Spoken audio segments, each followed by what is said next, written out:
बहुत साल पहले की बात है। एक बादशाह था जिसकी एक बहुत खूबसूरत बेटी थी। वो लड़की अपनी खूबसूरती और दौलत की वजह से बहुत घमंडी हो गई थी। कहीं से भी उसकी शादी के लिए रिश्ता आता तो वो उसे ठुकरा देती थी और उसका खूब मजाक बनाती। एक दिन बादशाह ने एक बहुत बड़ी दावत रखी और उसमें शहजादी से शादी करने वाले तमाम शहजादों को बुलाया। सब लोग अपने अपने हिसाब से कुर्सियों पर बैठ गए। फिर शहजादी इस दावत में कई चीजों के साथ बहुत घमंडी अंदाज में आई और वो जिस भी शहजादे के पास से गुजरती तो वो उसे बहुत नीची नजरों से देखती।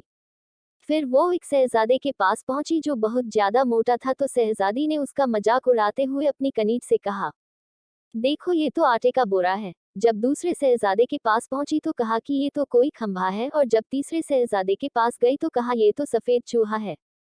इसी तरह शहजादी हर शहजादे की बेइज्जती करती रही, लेकिन एक शहजादे को तो देखकर उसे बहुत हंसी आई, क्योंकि उसने दाढ़ी रखी हुई थी। शहजादी ने उसका मजाक उड़ाते हुए कहा कि जरा देखो तो इसने कैसे अपने चेहरे पर घास फूस उगा रखा है।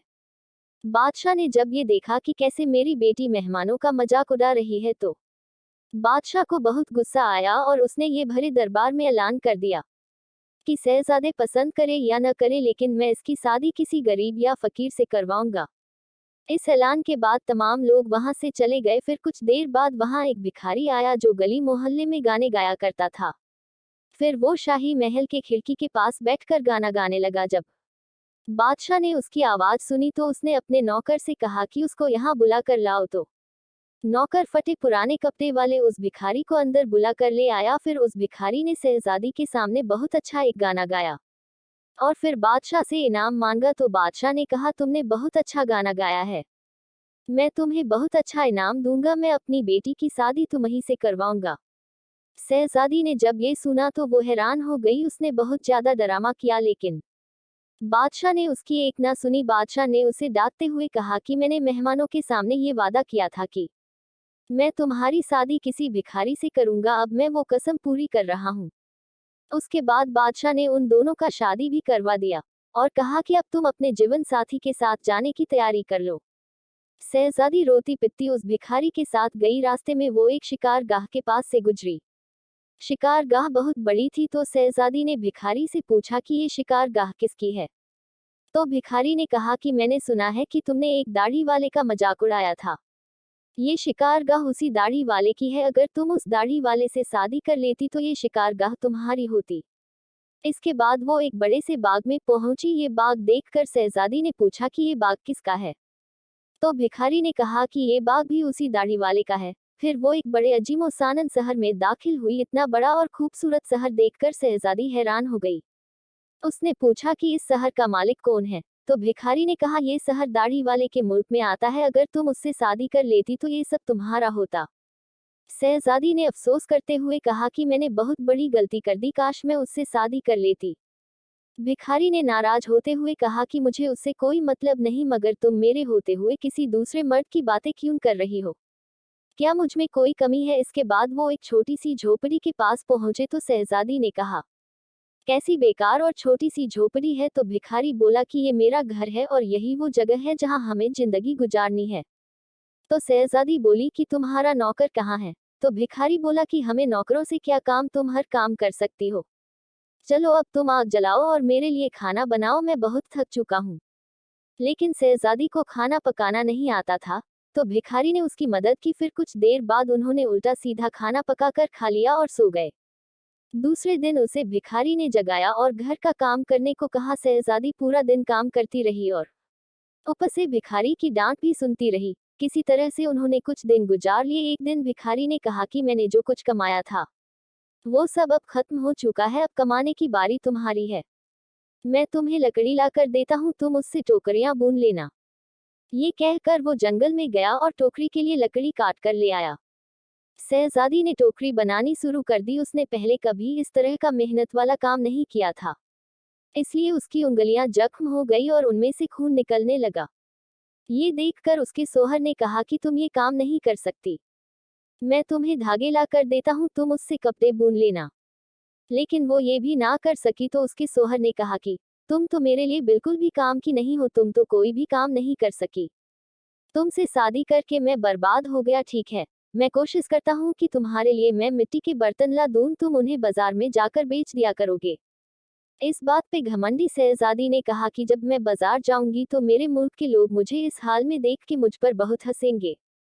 सोहर ने कहा कि ये मेरा मसला नहीं है, अगर तुम भूख से नहीं मरना चाहती हो तो तुम्हें ये काम करना ही पड़ेगा। मिट्टी के बर्तन बेचने का काम बहुत अच्छा चल रहा था। लोग जब एक खूबसूरत लड़की को बाजार में बर्तन बेचते हुए देखते तो उस पर तरस खाकर उससे कुछ न कुछ खरीद लेते। जब बर्तन बिक गए तो भिखारी ने और बर्तन लाकर दिए। इसी दौरान एक सिपाही वहां से गुजरा तो उसने बर्तन को लात मारकर तोड़ दिए और कहा कि दोबारा तुम इस तरह से रास्ता में घेरना, एक तरफ बर्तन रखकर बेचना, बीच रास्ते पर मत बेचना। शहजादी बहुत परेशान हुई, उसने सारा बात घर आकर अपने सोहर को बताया। सोहर ने कहा तुम बिल्कुल पागल हो, तुमसे किसने कहा था कि तुम बर्तनों को ऐसे बीच बाजार में रख कर बेचो, आखिर वहां से लोगों को निकलने में परेशानी होती होगी। मुझे लगता है कि तुम ये भी नहीं कर सकती, ये तुम्हारे बस का काम नहीं है। मैं शाही महल जाऊंगा, हो सकता शायद तुम्हारे लायक कोई काम वहां मिल जाए। ये कहकर वो शाही महल के लिए रवाना हो गया। शाम को वो वापस आकर कहा कि तुम्हारे लिए शाही महल में मददगार बावर्ची की जगह मिल गई है, अब कम से कम हमें पेट भर के खाना तो मिल ही जाएगा। इस तरह वो घमंडी शहजादी एक मददगार बावर्ची बन गई। वो रोज सुबह से शाम तक बावर्ची खाने में रहती और रात को बचा हुआ खाना अपने घर ले आती। इस तरह दोनों मियाँ बीवी का गुजारा होने लगा। महल में आए हुए उसे कुछ ही दिन गुजरा था कि उसने सुना कि महल में कोई शाही प्रोग्राम है। जब मेहमान आने शुरू हुए तो शहजादी बावर्ची रूम की खिड़की से उन्हें देखने लगी। कीमती कपड़ों में मेहमानों धूमधाम नजर आ रही थी, लेकिन शहजादी अपनी किस्मत पर आंसू बहा रही थी और अपने बेवकूफी पर पछता रही थी। उसी दौरान शाम हुआ और बचे खाने को टोकरी में रख लिए और घर की तरफ चल दी। अभी वो महल के दरवाजे से गुजर ही रही थी कि अचानक बहुत कीमती पोशाक पहने हुए एक आदमी ने उसका रास्ता रोका। शहजादी ने जब उसकी तरफ देखा तो ये वही दाढ़ी वाला बादशाह था जिसका उसने मजाक उड़ाया था। खौफ से कांपने लगी बादशाह उसे लेकर महल में पहुंचा। इतने सारे लोगों को देखकर उसका अपने ऊपर काबू नहीं रहा और घबराहट में उसके हाथ से टोकरी गिर गई और उसमें से खाना निकलकर चारों तरफ बिखर गया। तमाम दरबारी हंसने लगे। शहजादी का उस वक्त हाल ऐसा था कि किसी तरह जमीनन फट जाती और वो उसमें समा जाती। उसने झटके से अपना हाथ छुड़ा लिया और भागना चाहती थी, फिर बादशाह ने उसे दोबारा पकड़ लिया और नरमी से बोले कि डरो मत, क्या तुम मुझे नहीं पहचानती हो? मैं वही भिखारी हूँ जो तुम्हारे साथ झोपड़ी में रहता था और मैं वही सिपाही हूँ जिसने तुम्हारे बर्तन तोड़े थे। ये सब कुछ मैंने तुम्हारे लिए इसलिए किया क्योंकि मैं तुम्हें पसंद करता था और तुमसे शादी करना चाहता था। अब तुम्हारे घमंड का इलाज हो चुका है। मैं वही भिखारी हूँ जिसके साथ तुम रहा करती थी। अब तुम्हें अच्छा सबक मिल गया है। पिछली बातों को भूल जाओ और देखो, हमारी शादी की तैयारियां हो रही है। और उसे अपने साथ ले गई। फिर शहजादी को नहलाकर उसे दुल्हन का कपड़ा पहनाया गया। फिर जब वो दोबारा वहां आई तो देखा कि उसके माँ बाप और तमाम दरबारी वहां मौजूद थे। लोगों ने उसे मुबारकबाद दी। उस वक्त शहजादी बिल्कुल बदल गई थी। उसका गुरूर, उसका घमंड सब खत्म हो चुका था। उसने जिंदगी गुजारने का ढंग सीख लिया था। दोस्तों, हालात जैसे भी हो, इंसान को कभी घमंड नहीं करना चाहिए। धन्यवाद।